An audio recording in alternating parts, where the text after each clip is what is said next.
Sekarang kita sudah memasuki bulan Sya'ban.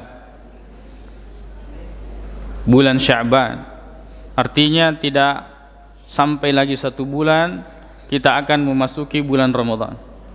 Beberapa hal yang penting kita ketahui di bulan Sya'ban ini, terutama kaitannya dengan sangkutan kita yang berkaitan dengan agama, yaitu yang kita biasa kenal dengan masuluk kallah, qada.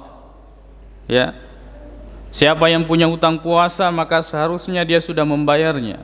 Ini akhir sebelum kita memasuki bulan Ramadan. Ya, orang-orang yang mengqada, yang harus mengganti puasanya, diantaranya orang yang sakit di bulan Ramadan dan dia tidak mempuasakannya karena dia sakit. Kemudian yang haid sehingga dia tidak berpuasa di bulan Ramadan yang lalu, sebagian misalnya, bagian harinya. Atau dia nifas, melahirkan, sehingga dia tidak berpuasa di hari-hari di mana dia nifas.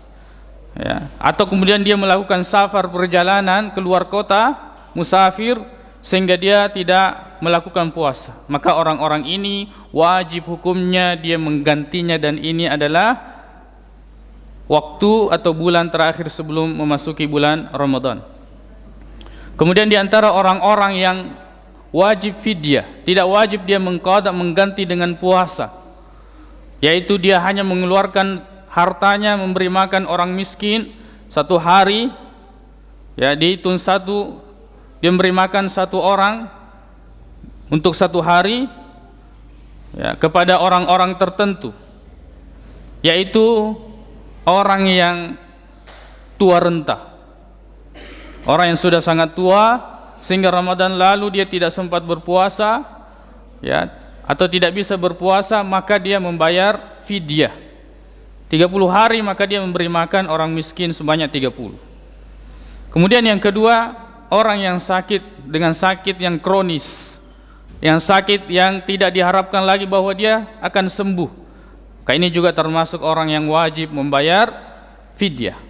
Yang menjadi perselisihan di antara ulama adalah perempuan yang hamil, perempuan yang menyusui, dan orang yang meninggalkan, yang tidak berpuasa di bulan Ramadan lalu kemudian dia tidak sempat menggantinya sehingga datang lagi bulan Ramadan berikutnya. Ini yang menjadi perselisihan di antara ulama, ya, perempuan yang hamil dan menyusui. Kan tetapi ringkasnya bahwa di antara pendapat yang paling kuat bahwa mereka boleh untuk membayar fidyah, Tapi kalau dia ingin berpuasa, maka itu adalah bentuk kehati-hatian. Adapun yang meninggalkan puasa dan tidak sempat menggantinya sampai datang Ramadan berikutnya,